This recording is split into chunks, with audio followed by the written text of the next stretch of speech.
오소서 성령님. 네, 반갑습니다. 저는 교구의 말씀 사목 전담으로 있는 이재훈 세례자 요한 신부입니다. 말씀 사목부는 작년 1월에 처음으로 우리 교구에 신설이 되었고요. 로마에 가 계신 유 라자로 대주교님께서 우리 교구에도 성경을 널리 성경 말씀의 씨앗을 뿌려야 될 필요성을 느끼셔서 성경 사도직이라고 하지 않으시고 이름을 말씀 사목이라고 지어주셨습니다. 예수님과 하나의 인격적인 관계로 만나는 느낌을 주어서 말씀이라는 말이 훨씬 더 마음 깊이 다가옵니다. 복수동 본당은 저와 아주 친숙한 본당이라고 생각이 듭니다. 오종진 신부님 계실 때부터 여기로 왔다 갔다 했었고요. 간간히 성당이 지어지는 모습도 많이 봤었습니다. 그래서 아주 편한 생각이 들고, 그리고 교구에서 저도 다른 봉사를, 다른 소임을 맡을 때 배순이 아가달 회장님하고 굉장히 일을 많이 했었는데 아주 교구에 큰 일을 많이 해주셨죠. 그리고 저희 어머니가 가까이 계신 지역이기도 하고 자주 왔다 갔다 합니다. 그래서 여러 가지로 굉장히 친숙한 느낌이 많이 들고, 권수택 신부님은 신학교에서 같이 살았고요. 신부님 성품이 굉장히 좋으시죠? 자상하시고 따뜻하시고 사람을 정말로 아끼고 위할 줄 아는 신부님이세요. 그 신부님이 저한테 강의를 요청하셨는데 굉장히 속으로 기분이 굉장히 좋았습니다. 그렇게 따뜻하고 자상한 신부님께서 저에게 강의를 부탁하신 것 자체가 저한테 굉장히 감사한 일이더라고요. 그래서 저를 초대해 주신 신부님과 또 본당 공동체에 진심으로 감사드립니다. 저는 이 시간 여러분들의 사순 시기를 보내고 있는데 한번 정말로 진지하게 평소 강론하는 시간보다 좀 더 걸리죠. 강의 비슷한 강론이기 때문에. 그런데 우리 자신에 대해서 정말로 마음 깊이 생각할 수 있는 그런 시간이 되었으면 해요. 그리고 그것은 저의 어떤 굉장히 좋은 체험이나 그런 것들이 아니라 성경에서 말씀해 주시는 그 말씀을 토대로 해서 우리가 왜 살아야 되고 어떻게 살아야 되는지 생각해 봤으면 합니다. 여러분들 성당에 왜 나오세요? 주일미사에 왜 나오셨어요? 기도는 왜 드리고 계세요?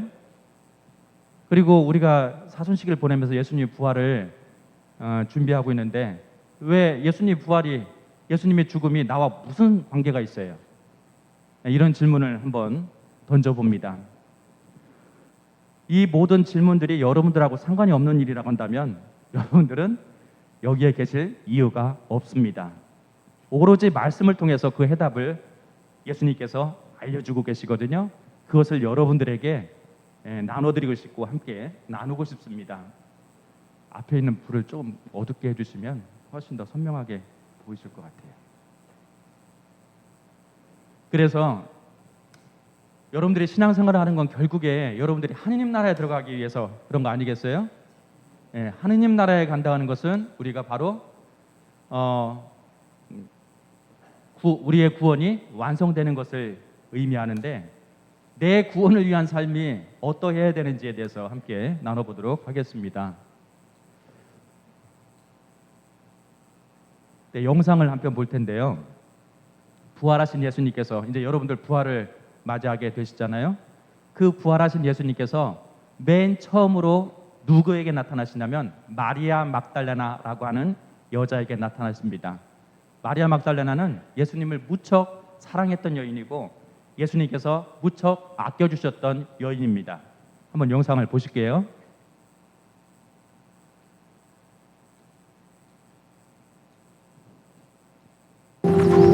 마리아는 무덤 밖에 서서 울고 있었다. 그렇게 울면서 무덤 쪽으로 몸을 굽혀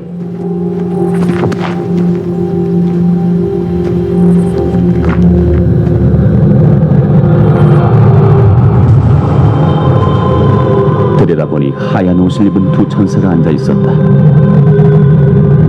한 천사는 예수님의 시신이 놓였던 자리 머리맡에, 다른 천사는 발치에 있었다. 여인아, 왜 우느냐? 누가 저의 주님을 꺼내갔습니다. 어디에 모셨는지 모르겠습니다. 이렇게 말하고 나서 뒤로 돌아서 마리아는 예수님께서 서 계신 것을 보았다. 그러나 예수님이신 줄은 몰랐다. 여인아, 왜 우느냐?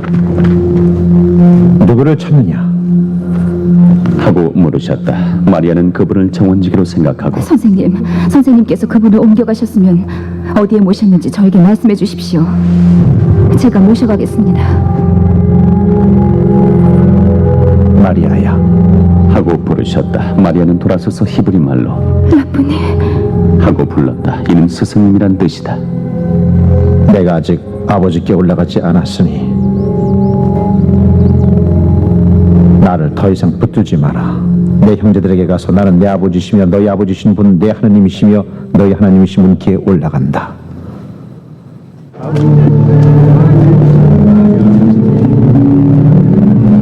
마리아 막달레나는 제자들에게 가서 제가 주님을 배웠습니다 하면서 예수님께서 자기에게 하신 이 말씀을 전하였다. 네, 잘 보셨어요? 네. 좀 전에 영상에 나왔던 그 말씀들은 성경에 그대로 나와 있는 말씀이에요. 한자 틀리지 않아요. 그 말씀을 쭉 정리를 해봤어요. 색깔로 표시를 해봤는데 이 여인 마리아 막달레나가 예수님을 이제 알아보게 되는데 처음에는 못 알아보죠. 예수님이 왜 우느냐라고 하시고 또 왜 우느냐 두 번이나 물으셔요. 그렇지만 마리아는 누가 저의 주님을 꺼내갔습니다. 무덤에 계시지 않습니다. 마리아는 예수님께서 서 계신 것을 보고도 예수님인 줄을 몰랐어요. 그리고서는 언제 알아봐요? 예수님께서 마리아야, 평소에 살아계실 때 마리아한테 마리아야 라고 했던 그 음성을 알아듣고 이분이 바로 예수님이시다 라고 하는 것을 그때서야 알게 되죠. 그래서 그때 나쁘니 왜 이제 나타나셨어요? 나쁘니 히브리어인데 한국말로 하면 나쁜 사람이 되기도 해요. 나쁘니 스승님이라는 말인데요. 마리아가 그때서야 이제 부활하신 예수님을 알아보게 돼요. 그렇다면 예수님을 가까이서 모셨고 예수님의 사랑을 굉장히 많이 받았던 마리아 막달라인데 왜 부활하신 예수님을 단박에 알아보지 못했을까? 궁금하지 않으세요? 영상을 하나 더 볼게요. 이번에는 부활하신 예수님께서 7명의 제자들에게 나타나시는 장면이거든요. 고기를 많이 잡게 해주시고 또 물고기도 구워주시고 빵도 구워주시고 하는 장면입니다. 한번 보세요. 그 뒤에 예수님께서는 티베리아스 호숫가에서 다른 제자들에게 당신 자신을 드러내셨는데 이렇게 드러내셨다. 시몬 베드로와 쌍둥이라고 불리는 토마스, 갈릴리아 카나 출신 나타나엘과 제베데오 아들들, 그리고 그분의 다른 두 제자가 함께 있었다. 시몬 베드로가 그들에게 말했다. 나는 고기 잡으러 가네. 그러자 그들도 우리도 함께 가겠소 하였다. 그들이 밖으로 나가 배를 탔지만 그날 밤에는 아무것도 잡지 못하였다.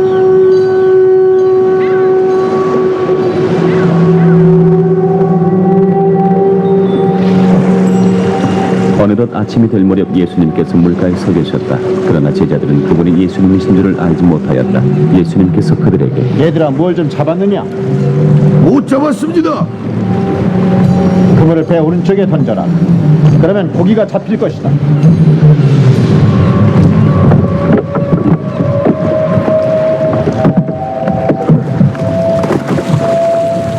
그래서 제자들이 그물을 던졌더니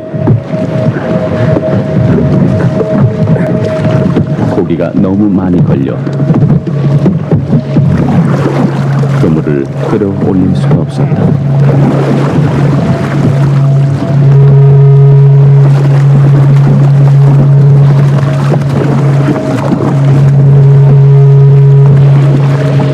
예수님께서 사랑하신 그 제자가 베드로에게 주님이십니다.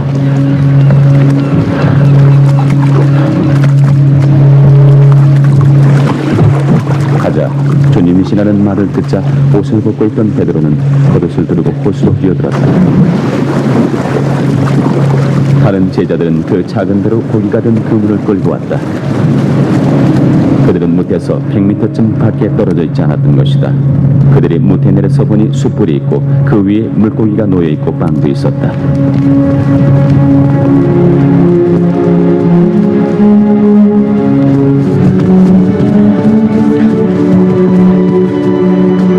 방금 잡은 고기를 몇 마리 가져온다. 그러자 시몬 베드로가 배에 올라 그물을 무트로 끌어올렸다. 그 안에는 큰 고기가 153마리나 가득 들어 있었다. 고기가 그토록 많은데도 그물이 찢어지지 않았다. 와서 아침을 먹어라. 하시니 제자들 가운데에는 누구십니까 하고 감히 묻는 사람이 없었다. 예수님께서는 다가가셔서 빵을 들어 그들에게 주시고 고기도 그렇게 주셨다. 네, 잘 보셨어요? 네. 부활하신 예수님께서 제자들에게 빵과 물고기를 구워 주시는 내용인데요. 제자들이 예수님이 돌아가시고 나서 희망이 없어졌어요. 그래서 자기들의 삶의 터전, 원래부터 갈릴리아 호수에서 고기 잡는 일로 잔표가 굵은 사람들이었죠. 제자들이 원래의 생업을 찾아서 떠나서 이제 고기 잡으러 간 것이죠. 근데 밤새도록 그물을 들이었지만 한 마리도 못 잡았어요. 제자들은 어릴 때부터 잔뼈가 굵었고 또 그런 만큼 물고기가 잘 나오는 포인트를 잘 알고 있었을 거란 말이에요. 그런데 한 마리도 못 잡았다는 것은 그물을 들이고는 있었지만 고기 잡을 의욕이 전혀 없었던 것이죠. 예수님께 모든 희망을 걸고 있었는데 예수님 돌아가시고 나서 자 이제 우리라도 살아야 되니까 열심히 고기 잡자 그렇겠어요? 그럴 수 없었겠죠. 그런데 이제 허탕을 치고 새벽에 나오는데 예수님이 100m 앞에서 그물을 배 오른쪽에 던지라고 하시죠. 예, 오른쪽이라고 하는 것은 성서에서 두 가지 의미를 가지는데 그건 나중에 설명을 드리고요. 자, 이때 그물을 배 오른쪽에 던지고 나서 어때요? 예, 그물 153마리의 고기가 잡히게 되거든요. 제자들은 이때 분명히 알았을 거예요. 예수님이 제자들을 처음으로 부르실 때 어떤 일이 있었냐면 역시 고기를 잡고 있었던 제자들이었고 고기를 한 마리도 못 잡았는데 예수님이 깊은 데에 가서 그물을 던져라 라고 해서 제자들이 그대로 했거든요. 그랬더니 고기가 그물이 찢어질 정도로 많이 걸려들었어요. 제자들은 이걸 딱 생각했던 거예요. 처음에 예수님이 제자들을 부르실 때 그 장면과 부활하신 다음에 나타나셔서 똑같이 그렇게 그물을 던지게 하고 많은 고기가 잡히도록 해주셨단 말이죠. 그래서 그 누구도 누구십니까? 라고 묻는 사람이 없었던 거예요. 주님이시라는 게 너무 명확했던 것이죠. 그리고 배에서 이제 나와서 무트로 와보니까 숯불이 있고 그 위에 물고기도 빵도 있었어요. 다 구워주신 거죠. 무슨 생각을 했을까요? 예수님 순환 당하시기 전에 제자들한테 빵도 나눠주시고 포도주도 나눠주시고 했던 최후의 만찬, 이 최후의 만찬을 다시 한번 기억하게 된 것이죠. 숯불 위에 물고기도 있고 빵도 있고 직접 나눠주시잖아요. 그죠? 이렇게 이런 일들로 인해서 이분이 너무나도 명확히 부활하신 예수님이라는 사실을 알고 있었기 때문에 감히 누구도 주님이십니까? 라고 묻지 않았어요. 자, 그렇다면 여기서요.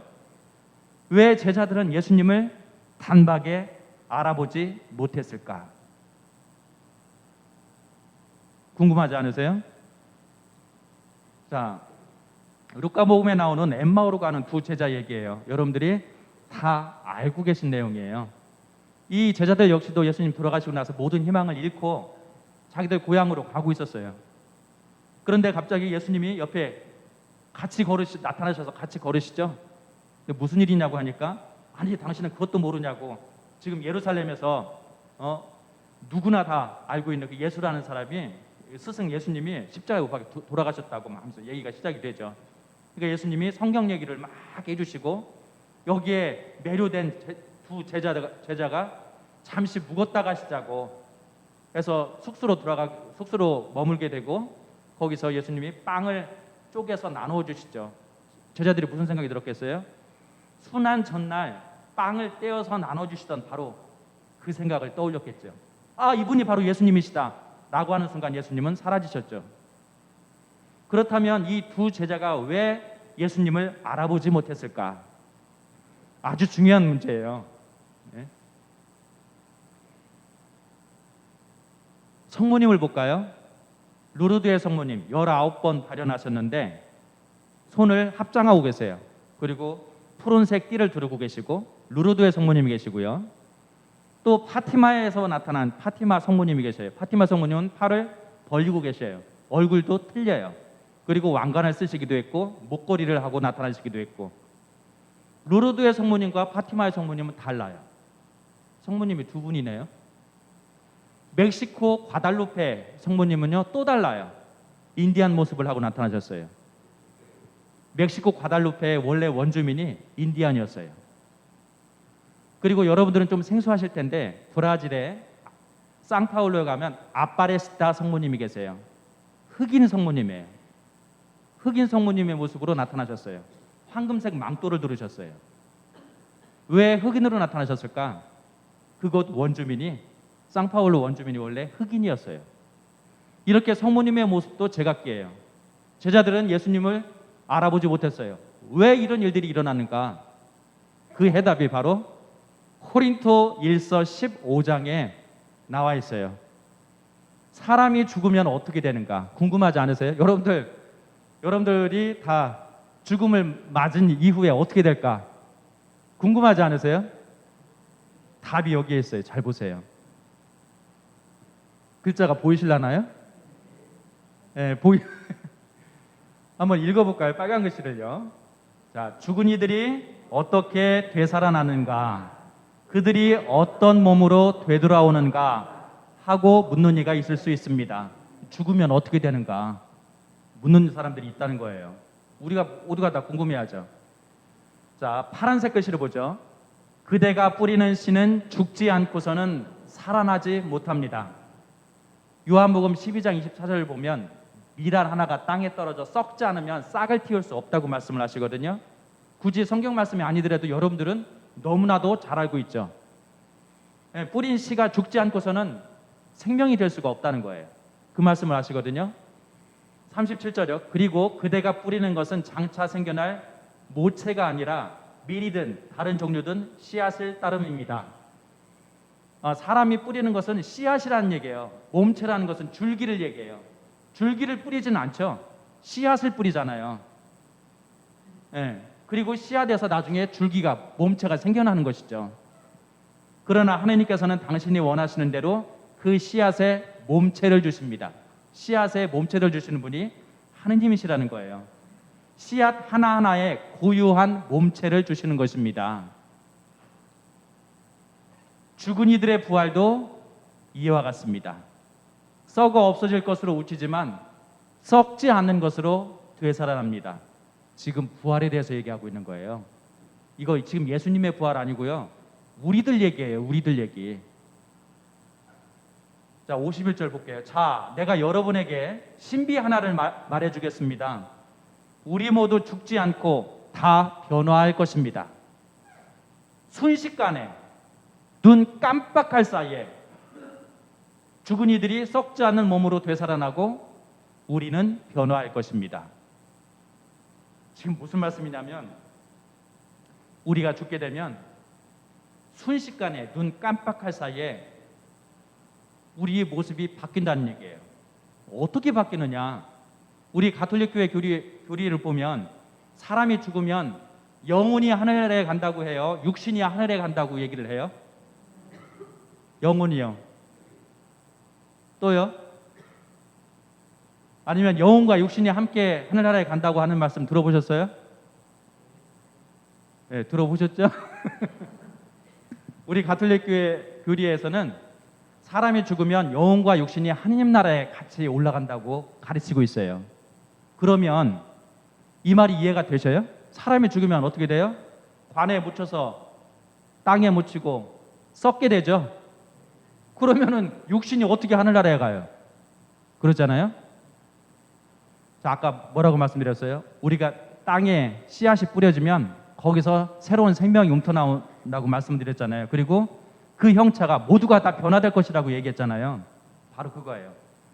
우리가 지상에서 영혼과 육신의 모습으로 살아가는데 우리가 지상에서 살았던 육신은요, 나중에 죽으면 관에 묻혀서 썩어요. 그런데 지상에서 살았던 영혼은요, 썩질 않아요. 살아있어요. 그리고서 죽자마자 순식간에 눈 깜빡할 사이에 새로운 육신을 입게 되는 거예요. 결합되는 거예요. 이게 바로 부활이에요. 되살아난다라고 하는 거예요. 부활이에요. 이것이 바로 우리에게 있어서 구원이에요. 여러분들은 이미 구원으로 초대된 사람들이에요. 선한 일을 많이 한 사람이든 악한 일만 일삼은 사람이든 누구나 다 부활해요. 누구나 다 구원으로 초대되어 있어요. 너무 억울하잖아요. 그럼 대충 살 걸.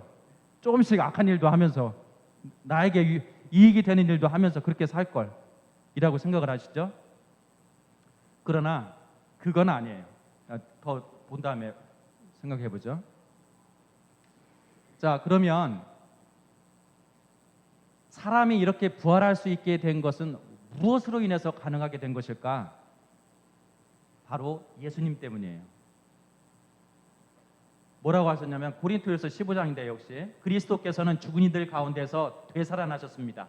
부활하셨습니다. 죽은 이들의 만물이 되셨습니다. 죽은 사람들 중에 첫 번째로 부활하신 분이시라는 거예요. 그리스도 안에서 모든 사람이 살아날 것입니다. 이렇게 말씀하셔요.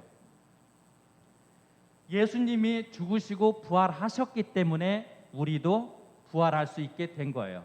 그러니까 예수님이 죽으시고 부활하신 게 우리를 구원하시기 위한 것이라고 얘기를 하는데 왜 그런가 하냐면 우리도 부활할 수 있게 되었기 때문이에요. 자, 한 가지 정리를 하고 갈게요. 예수님이 죽음이 왜 우리에게 구원이 됩니까? 예수님의 부활이 왜 우리에게 구원이 됩니까? 이거 아주 중요한 문제거든요. 여러분들 예수님이 죽음과 부활로서 우리를 구원해 주셨습니다 라는 말씀 너무나도 많이 들었잖아요. 근데 그게 무슨 말씀이냐면 예수님은 죄가 있었어요? 없으셨어요? 하느님의 아들이시고 하느님의 아들로서 이 세상에 내려오신 거거든요. 무고하신 분이에요. 죄가 없으신 분이셨어요. 그런데 우리가 지은 죄를 다 끌어가셨어요. 우리 각자가 지은 모든 죄를 끌어안으셨어요. 그리고서 십자가에서 몸값을 치르신 거예요. 그 죄를 다 태워버리신 거예요. 몸을 십자가에 못 박혀 돌아가심으로써 그 죄가 온전히 다 사라져버린 거예요. 우리가 지은 죄가 사라져버렸다고요. 왜냐하면 우리가 지은 죄를 가져가셨으니까. 죄 없으신 분이 죄인이 되신 거예요, 스스로. 그리고 몸값 십자가에 못 박혀 돌아가심으로써 우리 죄가 사라져 버렸어요. 그렇기 때문에 예수님의 죽음이 바로 우리의 구원이 되는 거예요. 그리고 예수님의 부활이 왜 구원이 되는가? 예수님이 부활하셨기 때문에 우리도 다시 되살아나는 거예요. 부활할 수 있게 된 거예요. 우리가 구원을 얻을 수 있게 된 것이라고요. 바로 그거예요. 이것을 두고 예수님의 죽음과 부활이 바로 우리의 구원이 되는 일이라고 말씀을 드리는 거예요. 마리아 막달라나가 왜 예수님을 못 알아봤을까? 제자들이 왜 예수님을 못 알아봤을까? 예수님도 모습이 바뀌신 거예요. 죽으셨다가 부활하셨는데 전혀 다른 모습이 되신 거예요. 성모님도 전혀 다른 모습으로 발현하셨던 거예요. 그러니까 못 알아봤던 것이죠. 예전에 했던 예수님이 해주셨던 그 일들을 떠올리면서 이분이 예수님이시구나 라고 하는 것을 추정했을 뿐이죠. 바로 그거예요. 사람이 죽으면 이 지상에서 살았던 영혼은 남아있어요. 그리고 새로운 육신을 입어서 이제 부활하게 되는데 그것이 바로 구원이에요. 그렇지만 구원이 완성됐다고 얘기할 수 있는가? 그렇지 않아요. 문제는 여기에 있어요. 우리 구원의 완성은 하느님 나라이거든요. 하느님 나라에 들어가야 우리가 완전히 구원되는 거예요. 근데 들어가기 전까지 그러면은 들어가기 직전에 최후의 마지막 심판을 받게 되는데 그 심판을 받기 위해서는 우리가 이 지상에서 어떻게 살았는가 이것이 관건이잖아요. 우리의 영혼이 이 지상에 살고 있는 이 우리 영혼이 그럼 어떻게 살아야 되는가? 바로 이 문제예요. 여러분들이 하느님 나라에 들어가기 위해서 위해서 또 구원되기 위해서 어떻게 살아야 되는지 그것을 말씀을 드리는 거예요. 예수님은 이렇게 말씀하셔요. 세례자 요한을 두고요. 여자에게서 태어난 이들 가운데서 세례자 요한보다 더 큰 인물은 나오지 않았다고 말씀하실 정도로 세례자 요한은 참 대단한 인물이었어요. 당시에 예수님 이전에 정신적인 지도자들, 스승들이 굉장히 많이 있었는데 그 중에 가장 인기가 많았던 사람이 세례자 요한이에요. 제자들이 가장 많았어요. 그렇지만 그렇게 인기가 많았던 세례자 요한도 그 모든 자리를 예수님한테 다 양보를 하거든요. 여자의 뱃속에 나온 사람 중에 세례자 요한이 월등해요. 가장 훌륭한 사람이에요. 예수님이 말씀하시는 거예요. 그러나 하늘나라에서는 가장 작은이라도 세례자 요한보다는 크다고 얘기를 하셔요. 이게 무슨 말이냐면 세례자 요한이 먼저 죽었어요. 예수님이 먼저 돌아가셨어요. 세례자 요한이 먼저 죽어요. 목이 잘려서 죽죠. 성경을 보면 세례자 요한이 죽자마자 예수님이 활동을 더 많이 하셔요. 본격적으로 하시거든요. 세례자 요한이 먼저 죽어요. 그래서 예수님이 죽음과 부활을 목격했어요? 못했어요? 못했죠. 우리는 예수님의 죽음과 부활을 목격했어요? 못했어요? 못했죠. 하지만 간접적으로 목격했죠. 뭘 통해서요? 성경 말씀을 통해서 예수님께서 죽으시고 부활하셨다는 것을 알고 있죠. 믿음으로 갖고 있는 거예요. 그렇기 때문에 예수님의 죽음과 부활을 목격하지 못했을 뿐더러 거기에 대해서 잘 알지 못하는 세례자 요한보다도 우리가 더 아무리 작은 사람이라도 예수님이 죽음과 부활을 경험한 우리가 훨씬 더 큰 사람이다. 이렇게 말씀을 하시는 거예요. 자, 그러면 우리가 지상의 이 삶을 어떻게 살아야 되는가? 미사 안에 그 답이 있어요. 미사 안에. 여러분들 매번 미사 드리시는데 미사 안에서 가장 중요한 부분이 어느 부분인지 아세요? 성찬례예요. 성찬례. 사제가 빵을 예수님의 몸으로 축성하고 사제가 포도주를 예수님의 피로 축성하는 성변화가 일어나는 바로 성찬례. 이 부분이 가장 거룩한 순간이에요. 그런데 그 가장 중요한 그 순간에 예수님께서 들려주시는 말씀이 뭐냐면 성경을 보면 예수님 최후의 만찬 하실 때 그 일을 그대로 재현을 하는 거거든요. 미사 안에서. 루카복음에 보면 이는 너희를 위하여 내어주는 내 몸이다 라고 하시거든요. 미사 경문에는 너희는 모두 이것을 받아 먹어라. 이는 너희를 위하여 내어줄 내 몸이라고 말씀하시죠. 내어줄 몸이에요. 주는 몸이에요. 예수님께서 우리를 위해서 우리의 구원을 위해서 당신의 몸을 내어주시는 거예요. 우리에게 베푸시는 거예요. 주는 삶, 베푸는 삶. 또 하나는요. 이번에는 이제 피를 나눠주시죠. 마태복음에 뭐라고 하고 있냐면 모두 이 잔을 마셔라. 이는 죄를 용서해 주려고 많은 사람을 위하여 흘리는 내 계약의 피다 라고 하셨는데 미사 경문에 이 말을 그대로 옮겨서 성경의 본문들을 옮겨서 뭐라고 하냐면 너희는 모두 이것을 받아 마셔라. 이는 새롭고 영원한 계약을 맺는 내 피의 잔이니 죄를 사하여 주려고 너희와 많은 이를 위하여 흘릴 피다. 너희는 나를 기억하여 이를 행하여라. 자, 우리의 죄를 용서해 주기 위해서, 사해 주기 위해서 흘리는 하느님께서 우리와 맺는 계약이 피라는 거예요. 우리의 죄를 용서해 주시는 예수님. 용서의 삶이에요. 아까 뭐였어요?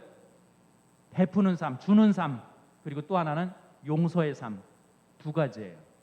이것을 단정적으로 어디에서 말씀을 하시냐면 루카복음에서 말씀하세요. 루카복음 6장 36절부터 보면 자비로우신 하나님의 모습에 대해서 말씀을 하시는데 너희 아버지께서 자비로우신 것처럼 너희도 자비로운 사람이 되어라 라고 하시면서 자비로운 사람이 사람으로서 살아야 될 지침에 대해서 네 가지 지침을 알려주시거든요. 남을 심판하지 마라. 심판받지 않을 것이다. 단죄하지 마라. 단죄받지 않을 것이다. 용서해 주어라. 용서받을 것이다. 주어라. 차고 넘치게 흔들어서 너희 품에 담아주실 것이다. 이렇게 말씀하세요. 그런데 여기서 앞에 두 가지는 하지 말라고 그러셔요. 심판하고 단죄하는 일. 왜요? 하느님께서 해주시겠다는 거예요. 저 사람의 지은 잘못 때문에 내가 같이 쌍심지를 두고 같이 맞붙었다가는 저 사람이 잘못한 것으로 인해서 내가 죄를 짓게 되는 거예요. 이게 사람을 심판하거나 단죄하는 일 때문에 내 자신이 더럽혀지는 거라고요. 그렇기 때문에 하느님께서 해주실 거니까 너희들이 해야 할 일은 용서하고 주는 일, 베푸는 일 두 가지라는 거예요. 그것을 아주 명확하게 말씀을 하고 계셔요. 이게 바로 자비로우신 하느님 아버지를 닮아서 사는 삶이고요. 우리 지상에서 살고 있는 우리 영혼들이 살아내야만 하는 삶이에요.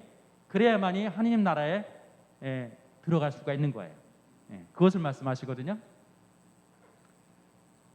자, 그러면은 용서하는 삶이란 어떤 삶인가를 먼저 보도록 할게요. 영상을 한번 볼게요.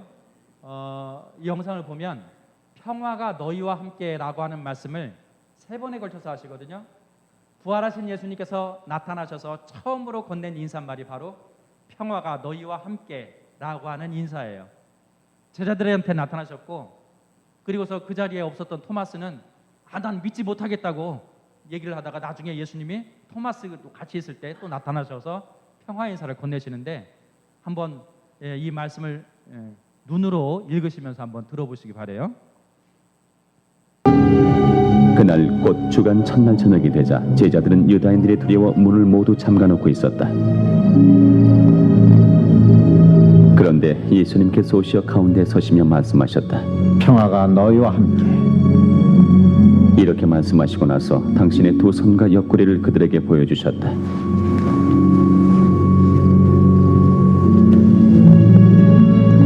제자들은 주님을 뵙고 기뻐하였다. 예수님께서 다시 그들에게 이르셨다. 평화가 너희와 함께. 아버지께서 나를 보내신 것처럼 나도 너희를 보낸다.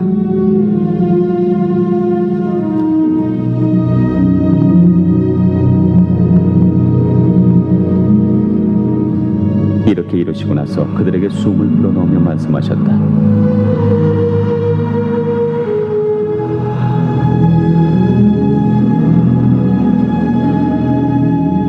성령을 받아라. 너희가 누구의 죄든지 용서해주면 그가 용서를 받을 것이고, 그대로 두면 그대로 남아있을 것이다.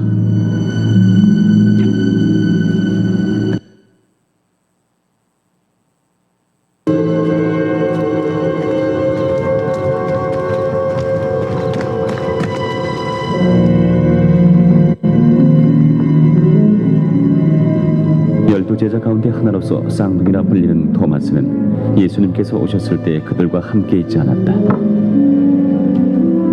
그래서 다른 제자들이 그에게 우리는 주님을 보았소라자 토마스가 나는 그분의 손에 있는 못자국을 직접 보고 그 못자국에 내 손가락을 넣어보고 또 그분 옆구리에 내 손을 넣어보지 않고는 결코 믿지 못하겠소.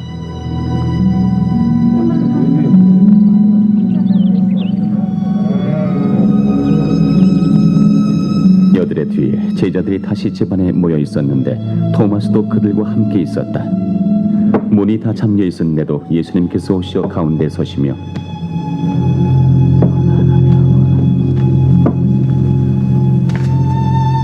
평화가 너희와 함께. 네 손가락을 여기 대보고 내 손을 보아라. 네 손을 뻗어 내 옆구리에 넣어 보아라. 그리고 의심을 버리고 믿어라. 저의 주님, 저의 하느님.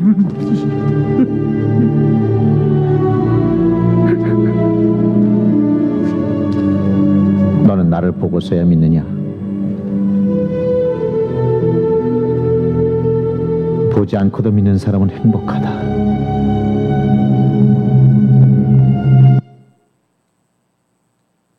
네, 영상으로 보니까 훨씬 실감나죠. 네, 그 분위기가 금방 생각했던 글로 읽는 것보다 훨씬 더 현실적으로 들어와요. 자, 평화가 너희와 함께라고 하는 말을 세 번에 걸쳐서 하시는데 의미가 있어요. 첫 번째 평화가 너희와 함께라는 인사말을 하신 다음에 뭐라고 하시냐면 말씀하시고 나서 예수님 두 손과 옆구리를 제자들한테 보여주세요. 예수님 십자가에 못 박히실 때 보세요.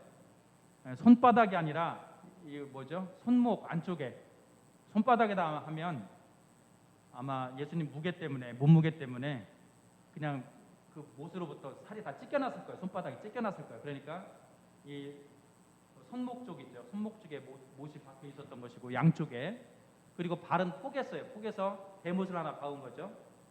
상처가 네 군데죠. 또 한 군데 있죠. 옆구리에 창으로 찔리시잖아요. 5군데 상처. 그래서 오상이라고 하거든요. 이 오상을 받으신 성인들이 성인 두 분이 계신데 다 이태리에 계세요. 한 분은 아시시의 성 프란치스코 성인, 또 하나는 현대의 성인이죠. 1900년대의 성인, 비오 성인. 비오 성인이 그래요. 자, 평화가 너희와 함께 인사하시고 나서 예수님의 두 손과 옆구리를 보여주시거든요. 상처난 부분을 보라는 거예요. 예수님의 상처를 들여다볼 수 있을 때 그때 평화를 얻게 된다는 말씀이에요. 마지막 걸 한번 볼게요. 네, 마지막 평화가 너희와 함께라고 하는 인사말인데 이 부분은 두 번째 나타나셨을 때예요. 제자들한테 먼저 나타나셨고 그 자리에 토마스가 없었죠. 그리고 그 다음에 토마스가 딱 왔는데 뭐라고 해요? 나는 예수님의 손에 있는 못자국을 직접 보고 그 못자국에 내 손가락을 넣어보고 또 그 옆구리에 내 손가락을 넣어보지 않고서는 결코 믿지 못하겠다고 그래요. 그런데 진짜 예수님이 나타나셨어요. 평화가 너희와 함께 하시더니 토마스에게 말씀하셔요. 내 손가락을 여기 대보고 내 손을 봐라. 내 손을 뻗어 내 옆구리에 넣어보아라. 그리고 의심을 버리고 믿어라라고 하셔요. 내 상처를 보라는 거예요. 보는 것뿐만 아니라 맞닥뜨리라는 거예요. 상처 안으로 들어가라는 거예요. 만져보라는 거예요. 그 상처 안으로 들어가라는 거예요. 똑같이 말씀하시죠. 첫 번째 거나 세 번째 거나. 그래야만이 평화를 얻을 수 있다라고 하시는 건데 다시 두 번째 걸 볼게요. 평화가 너희와 함께 인사하시고 나서 성령을 받아라.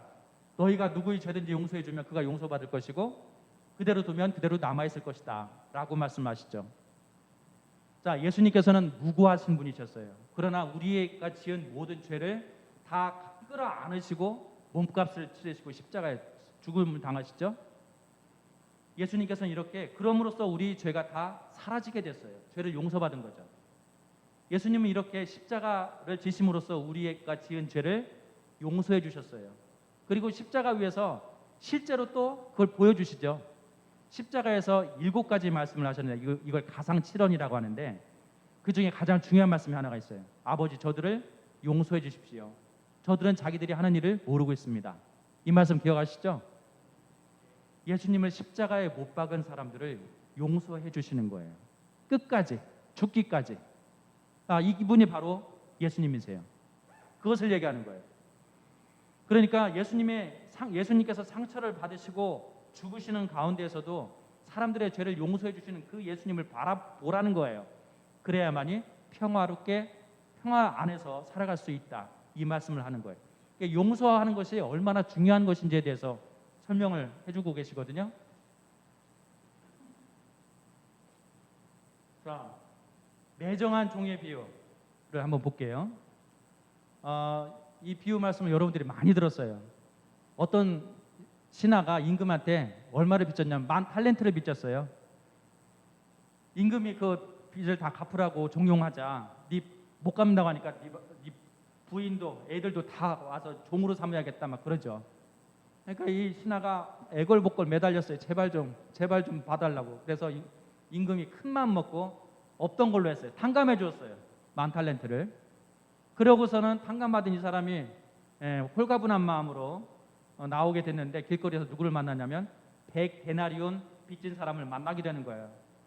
근데 그 사람을 보고서 빚을 갚으라고 하고 못 갚는다고 하니까 감옥에 쳐넣는 얘기거든요. 매정한 종의 비유예요.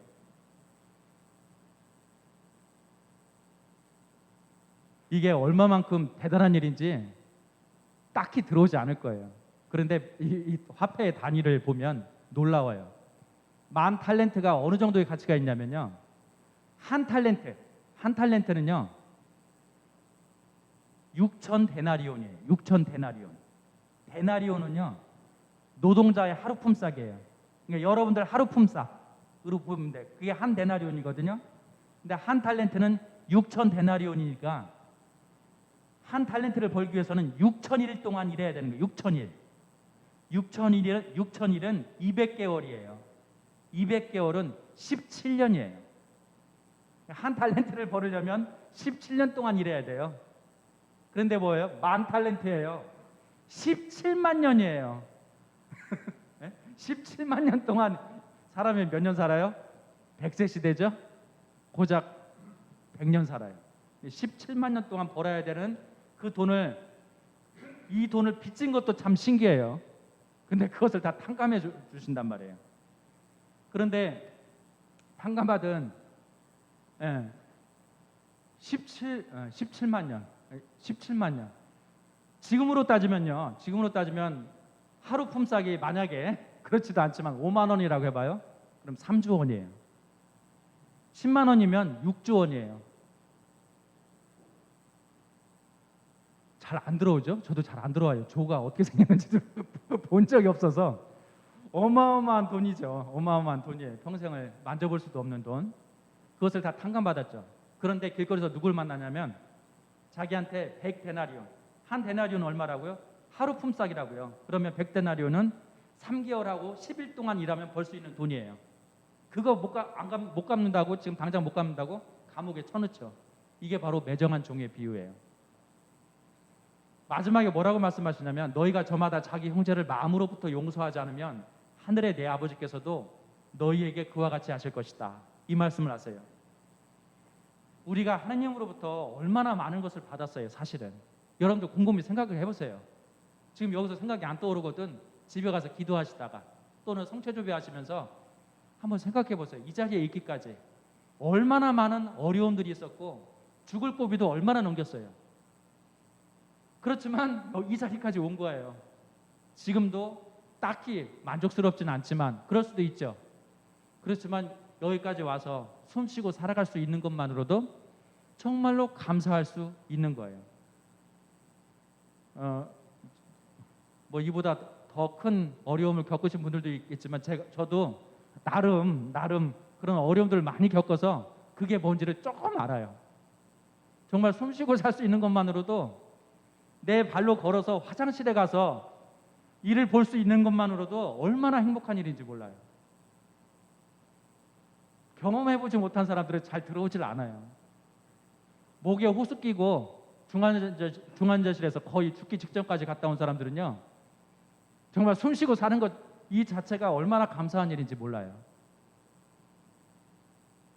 우리가 지은 잘못, 죄스러움들에 대해서 하나님께서 다 용서를 해주시고, 우리가 육체적인 고통과 정신적인 고통이 있을 때 위로해 주시고 살아갈 수 있는 힘을 주시고 끝까지 사랑해 주신 그 하나님께서 주신 그 감사한 마음, 그 모든 것들에 대한 감사한 마음으로 마음이 너무나도 벅차서 가슴에 담아두기도 벅차가지고 되돌려드려야겠다, 되갚아드려야겠다 라고 하면서 이웃들에게 100데나리온 빚진 사람에게 그 빚을 탕감해주는 일, 바로 그런 일들을 해야 된다는 거예요. 예수님이 성경에 보면 여러 나병 환자들을 고쳐주시는데 예수님 나병 환자 고쳐주시고 나서 뭐라고 하시냐면 아무한테도 얘기하지 마 이렇게 얘기하시거든요. 근데 나병 환자는 호딱 가가지고 사람들한테 막 떠벌리고 다녀요. 자기 병 낫게 된 거. 왜 예수님은 입산 사람만 고쳐주셨을까? 네? 나병 환자는 육체적으로 보면 손이 뭉들어지고 발이 뭉들어진 사람이에요.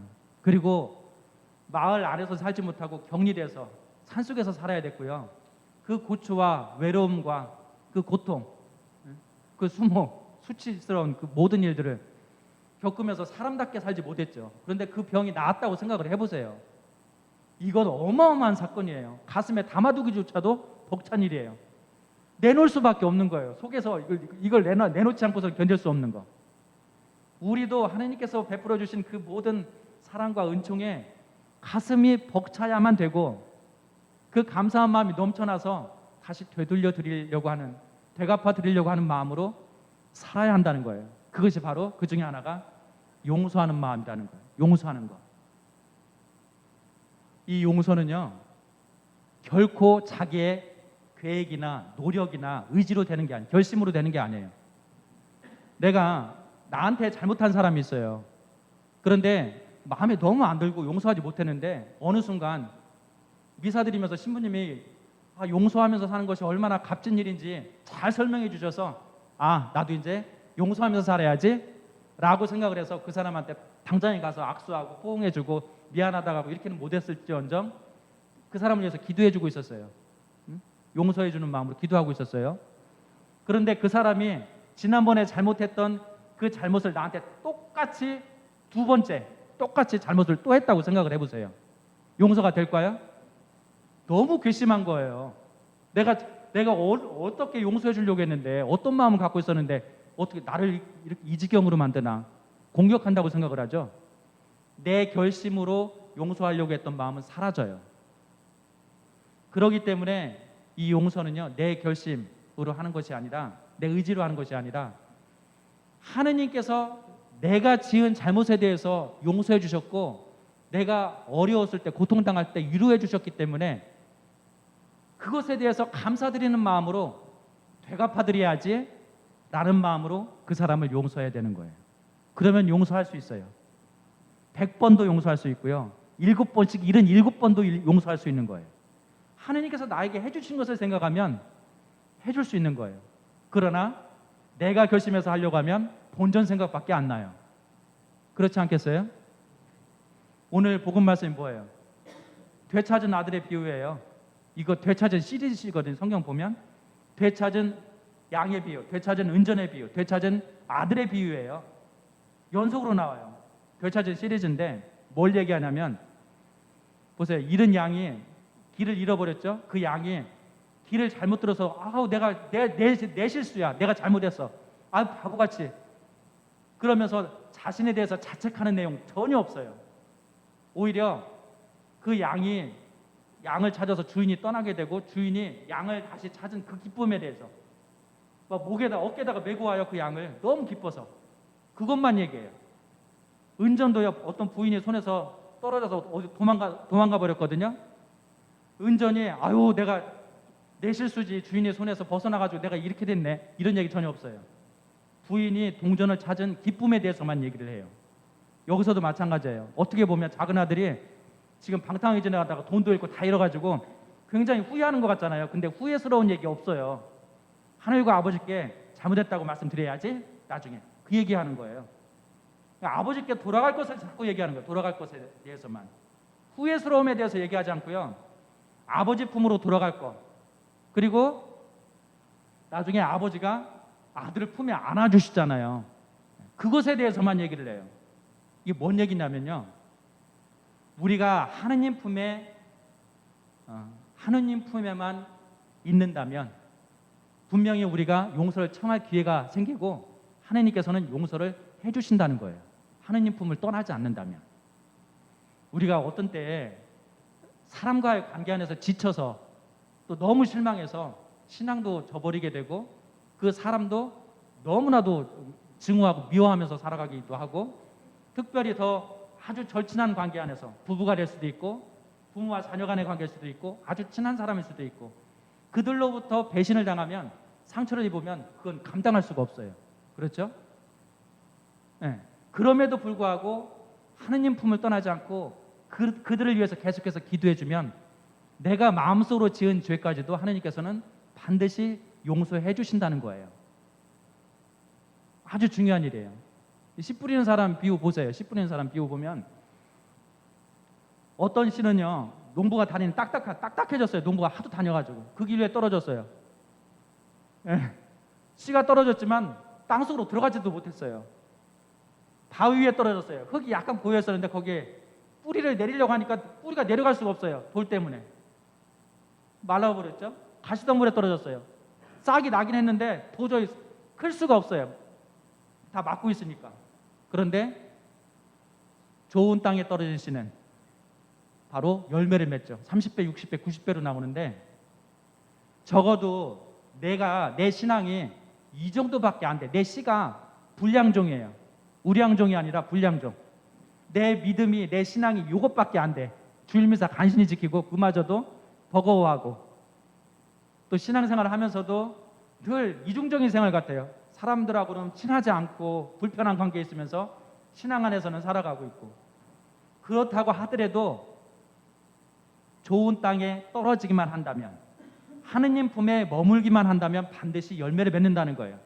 그게 2배일 수도 있고 4배일 수도 있고 8배일 수도 있고 30배일 수도 있고 60배일 수도 있고 100배일 수도 있는 거예요. 바로 이거예요. 우리가 다른 사람을 용서하기 위해서는요, 결국 그 사람을 증오하면서 하느님 품을 떠나지 마세요. 하느님께 청하고 또 청하세요. 하느님께서는 우리가 무엇을 청할지 다 알고 계신 분이에요. 사실은 머물러 있으면 나중에 용서할 수 있는 마음이 생기는 거예요. 정말 안 되면 미친 척이라도 하고서라도 용서를 해야 되는데, 내 결심으로 하려고 하지 마시고 하느님께서 나에게 그렇게 해주셨으니까 되갚아 드리는 마음으로 하려고 하는 거예요. 그러면 용서할 수 있어요. 바로 그것에 대해서 말씀을 하시는 거예요. 주님의 기도에서 우리가 매번 주님의 기도를 드리는데요, 보세요. 저희에게 잘못한 일을 저희도 용서하였듯이 저희 잘못을 용서하시고, 주님의 기도를 직접 알려주시거든요. 마태복음에서 우리가 기도문에서 어떻게 저희에게 잘못한 일을 저희가 용서하오니 저희 죄를 용서하시고 이렇게 하죠.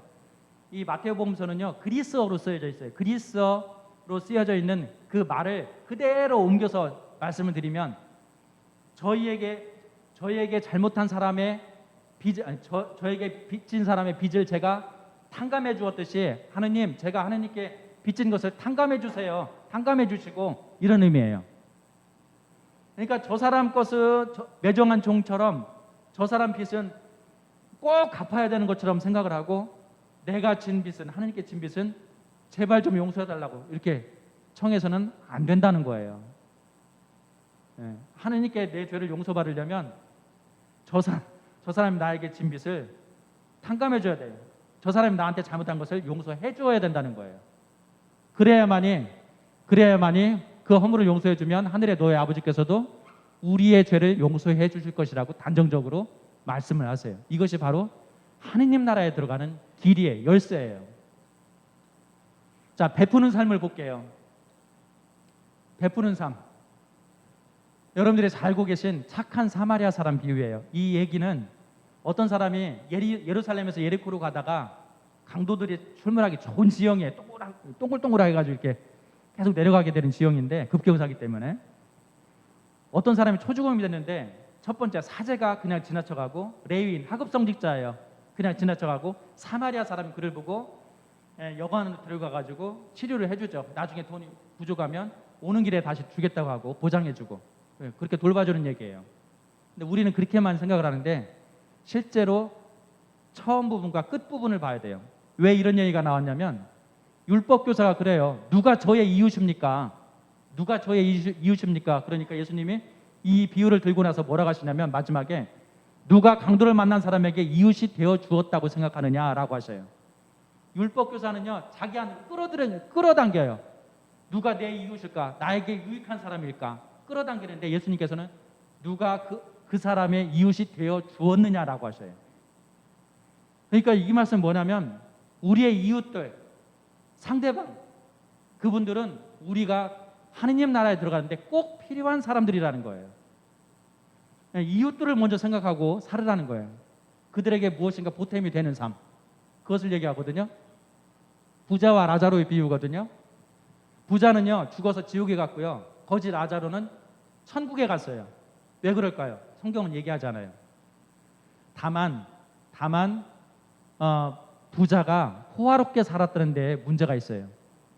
호화롭게 살았으니 연회도 많이 베풀었을 테고, 또 잔치도 많이 벌였겠죠.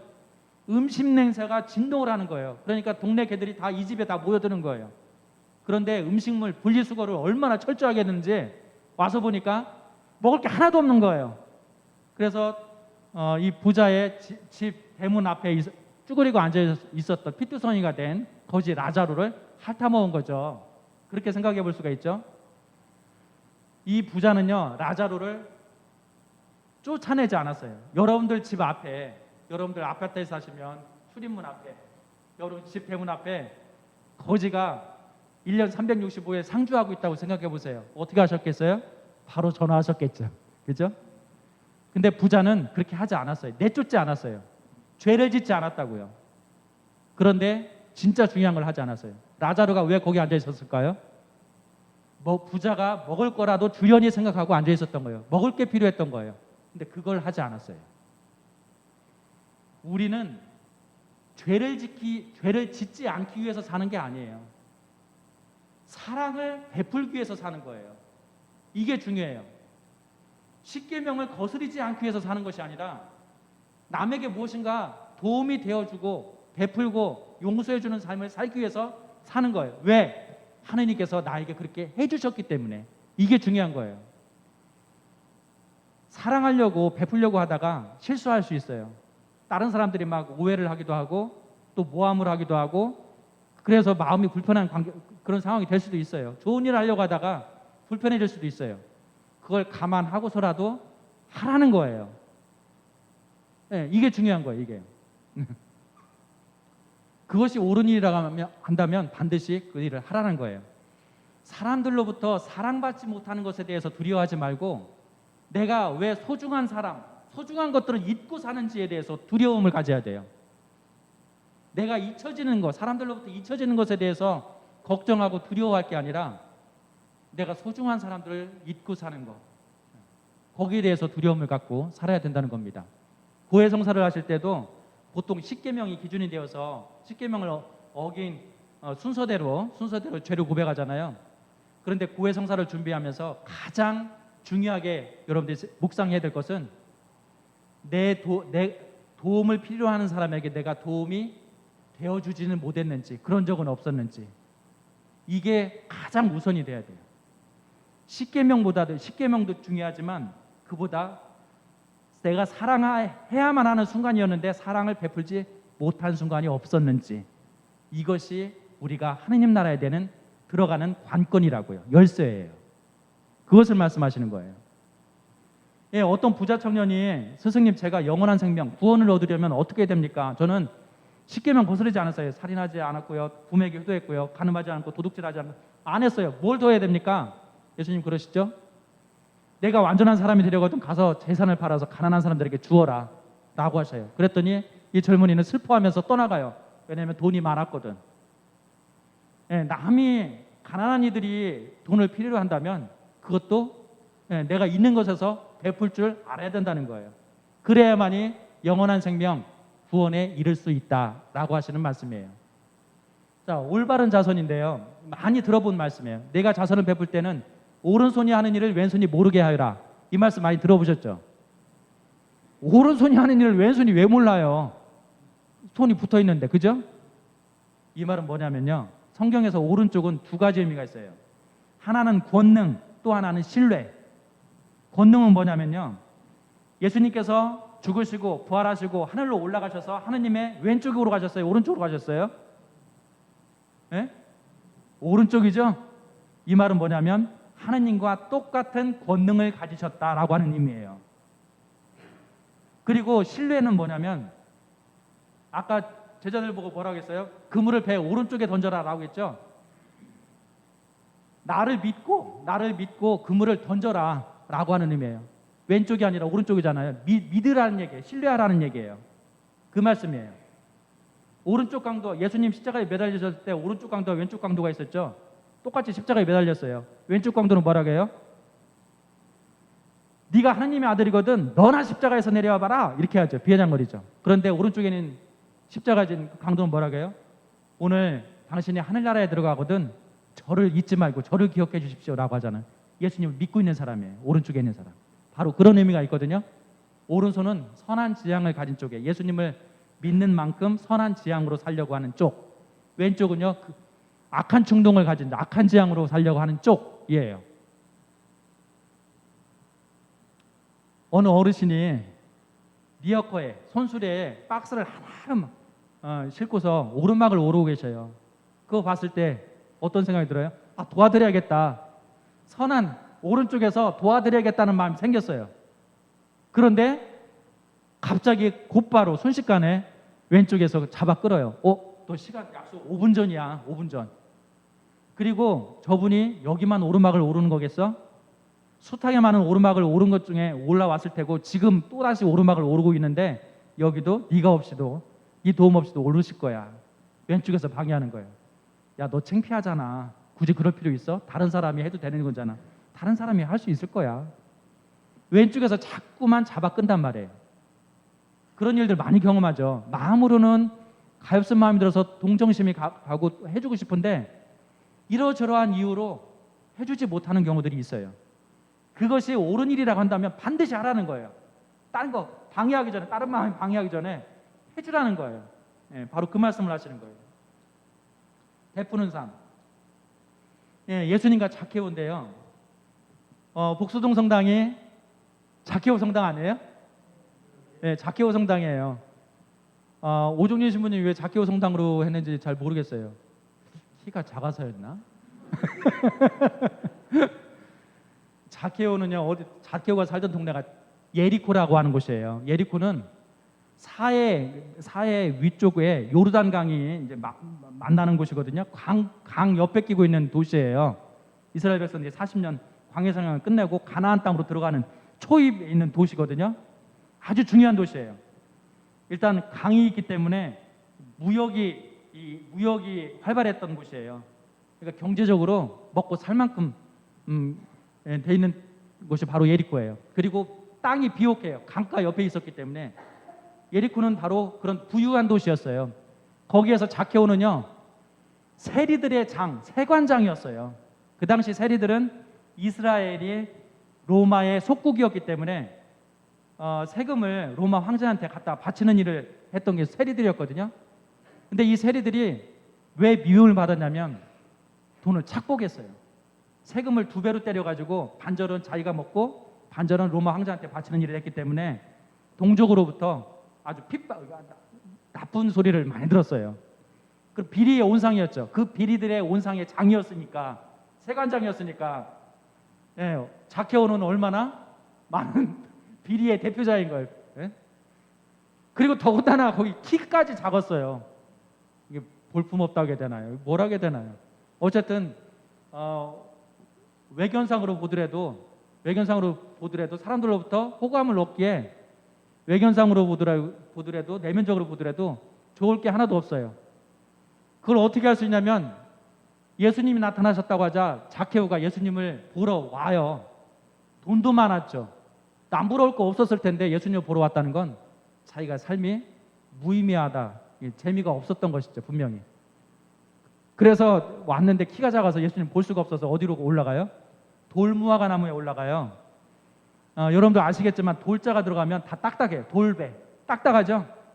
먹기에 딱딱해요. 그런데 돌무화과 나무는요, 딱딱하지만 단맛이 났어요. 그래서 돈 없는 서민들이 먹기는 좀 불편해도 단맛이 났기 때문에 즐겨 먹는 과일이 바로 돌무화과 나무였어요. 자케오, 돈이 많았던 자케오가 서민들의 등을 밟고 올라간 거예요. 그러니까 예수님이, 야 자케오, 너 얼른 내려와라. 내가 오늘 그래야 내 집에 머무를 수 있다, 이 얘기예요. 서민들이 등을 밟고 있는데 거기서 내려와야 내가 이 집에 머무를 수 있다, 이 말씀이죠. 자케오가 감동을 했어요. 예수님이 집에 모시고서 감동을 했어요. 그러고서는 뭐라고 하냐면, 보십시오, 주님, 제 재산의 반을 가난한 사람들에게 주겠습니다.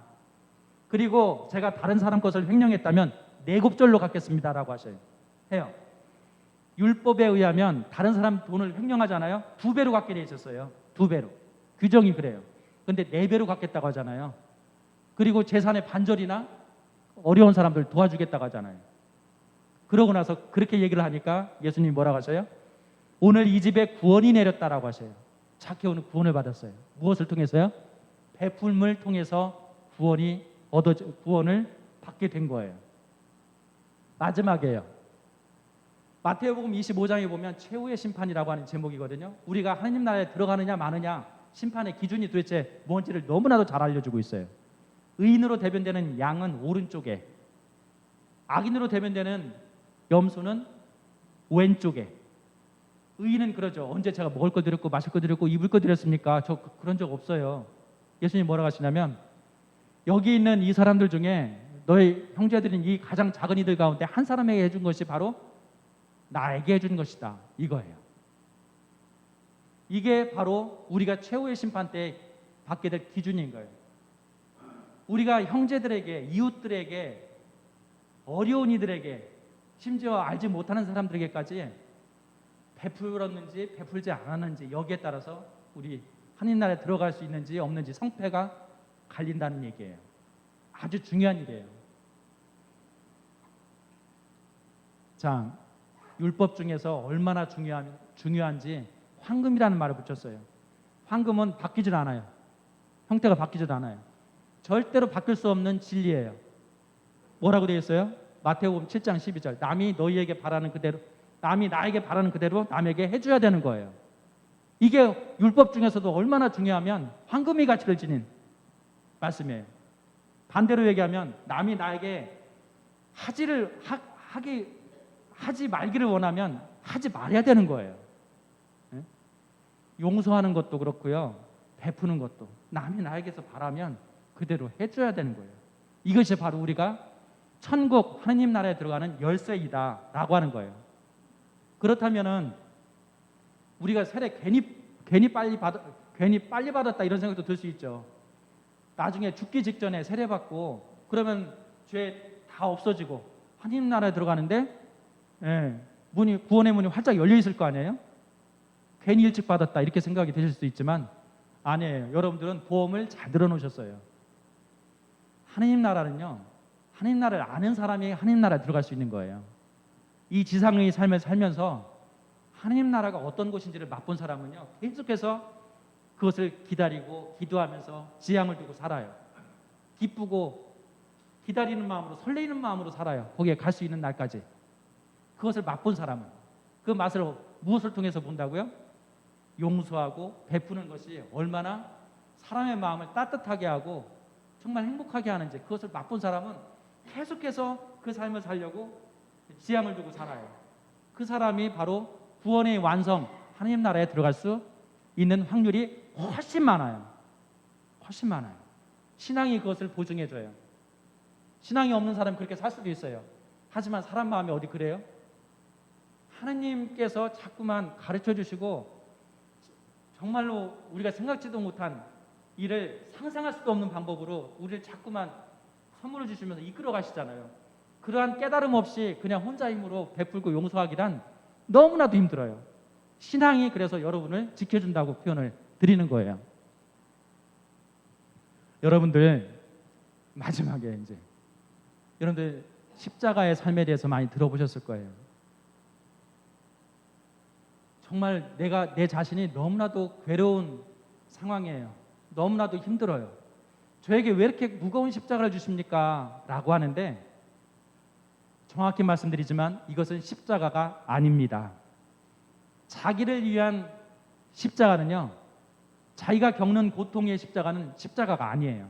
왜냐하면 예수님이 당신 자신을 위해서 십자가 지셨나요? 우리의 구원을 위해서 죽으셨고 부활하신 거예요. 우리를 위해서 하셨다고요. 십자가는 상대방을 위한 삶이어야 돼요. 내가 용서하고 싶은데 도저히 용서가 안 돼. 하느님 저 잘못 용서해 주신 것처럼 제가 다 되갚아 드릴 테니까 제가 용서할 수 있게 해주세요. 너무 괴로워요. 이게 십자가여야 돼요. 사랑하고 싶은데 도저히 사랑할 수가 없는 거예요. 괴로워요. 이게 십자가여야 돼요. 나라가 정말로 어려운데 이 나라를 위해서 뭔가를 조금만 거라도 하고 싶은데 할 수 없는 상황이고 그렇게 되질 않아요. 이게 십자가여야 돼요. 십자가는 바로 이웃을 위한 거예요. 남이 바라는 그대로 남에게 해주는 일.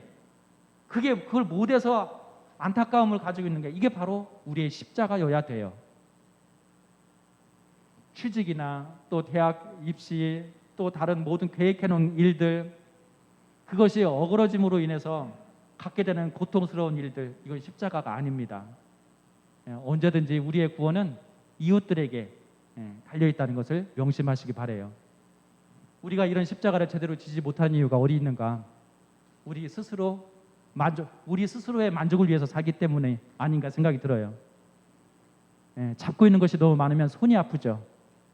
들고 있는 것이 많으면 팔이 아파요. 이고 있는 것이 너무 많으면 목이 아파요. 짊어지고 있는 것이 많으면 어깨가 아프죠. 보고 있는 것이 너무 많으면 눈이 아파요. 듣는 것이 너무나도 많으면 귀가 아프죠. 머릿속이 꽉 차 있으면 머리가 아파요. 품고 있는 것이 너무 많으면 가슴이 아파요. 왜 이런 일들이 일어나나요? 스스로 자기만을 위해서 자기를 만족시키는 삶을 중심으로 살기 때문에 이렇게 아플 수밖에 없는 거예요. 우리가 이웃을 먼저 생각하고 이웃은 나의 구원을 위해서 꼭 필요한 존재들이다 라고 생각을 하고 우리 지상에 사는 영혼들이 용서하고 베푸는 삶을 살아갈 수 있을 때 나중에 죽자마자 순식간에 눈 깜빡할 사이에 새로운 육신을 입어서 부활하게 되고 바로 하느님 나라에 들어갈 수 있게 된다는 것이에요.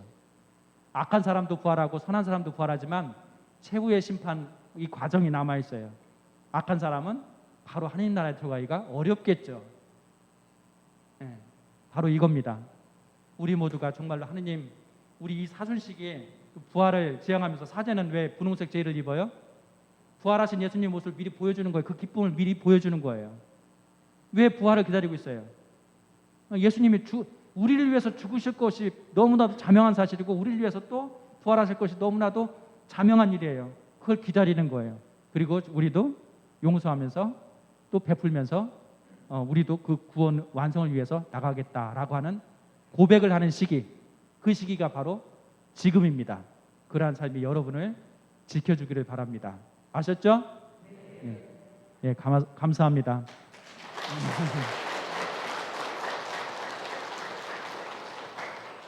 좀 지루하고 딱딱할 수도 있었는데 저는 성경이 여러분에게 가져다주는 영적인 그 풍요로움이 얼마나 많은지를 보여드리고 싶었어요. 근데 짧은 시간이었지만 여러분들이 잘 경청해 주셔서 감사드립니다. 예, 감사드리고 여러분들이 성경을 자꾸 접하시면서 한자 한자 놓치지 않고 계속 읽어나가면 보이기 시작해요. 또 성경 공부를 하면 더 많이 보이고요. 그 말씀을 여러분들이 조금씩 더 익히면서 재미를 붙여보는 그러한 삶의 여정이 되시길 바라요. 고맙습니다. 바로 사도신경 바치겠습니다.